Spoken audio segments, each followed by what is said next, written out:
The Magic Apple by Connie Demas.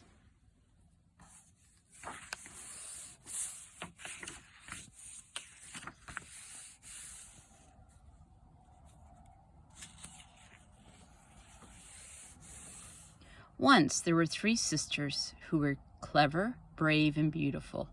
Ella was the oldest, Bella was the middle sister, and Stella was the youngest sister. They all loved to journey far and wide in search of adventure. One day, Ella, the oldest sister, traveled to a faraway city by the sea, and there she met a sailor with a spyglass for sale. Through it, she could see distant ships, as though they were right up close. "I'll buy this and show my sisters," she said. But the spyglass cost every penny she had. It's a magic spyglass," the sailor told her. "Turn the knob and you can see things on the other side of the world." "Oh, my sisters will love this," said Ella. She bought the spyglass and headed back home. The middle sister, Bella, traveled to far-away mountain, and there she met a stable hand with a horse for sale. The horse was big and very fast. "I'll buy him, and my sisters and I can all ride him together," she said. But the horse cost every penny she had. "It's a magic horse," the stable hand told her. "He can take you to the other side of the world. Just whisper in his ear where you want to go." Bella bought the horse. She climbed on his back and whispered in his ear. In a flash, she was back home.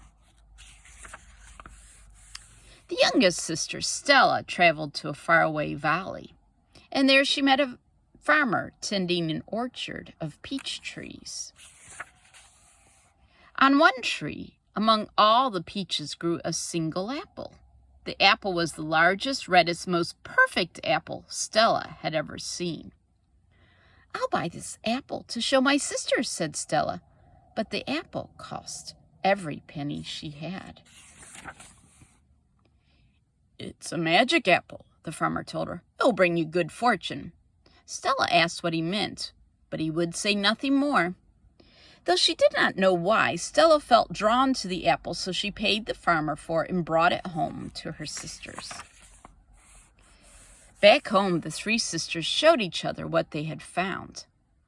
Ella and Bella didn't think the apple was quite as exciting as the spyglass or the horse, but they were kind and didn't say so. The next day, Ella decided to look through her spyglass, and she saw a distant kingdom in the palace lay a prince who was gravely ill. Doctor after doctor had failed to cure the prince. The queen had offered a reward. Anyone who could save her son's life could have half the kingdom and the prince's hand in marriage. The 3 sisters did not know of the reward, but they wanted to help the prince. So they all jumped on the back of Bella's horse, and in a flash they were at the prince's bedside. "We saw the prince was ill through my magic spyglass," Ella told the queen. "We flew here on my magic horse," said Bella. Stella couldn't say anything, so she looked at the dying prince, and tears filled her eyes. She reached into her pocket for her handkerchief and found her apple there. The apple seemed to glow in Stella's hand. "If only this could help him," she thought. She cut a slice and fed it to the prince, and he opened his eyes. She fed him another slice, and his pale face brightened.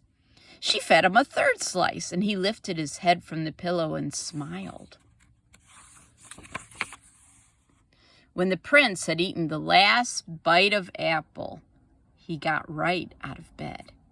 He was cured! The whole kingdom rejoiced.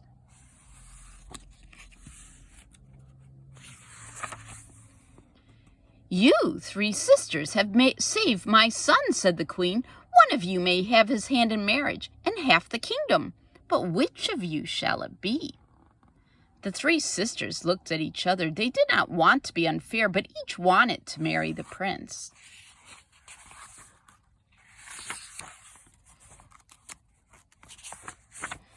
Because of my magic spyglass, we saw the prince needed help, said Ella. Because of my magic horse, we got here in time, said Bella. Because of my magic apple, the prince is healthy once more, said Stella.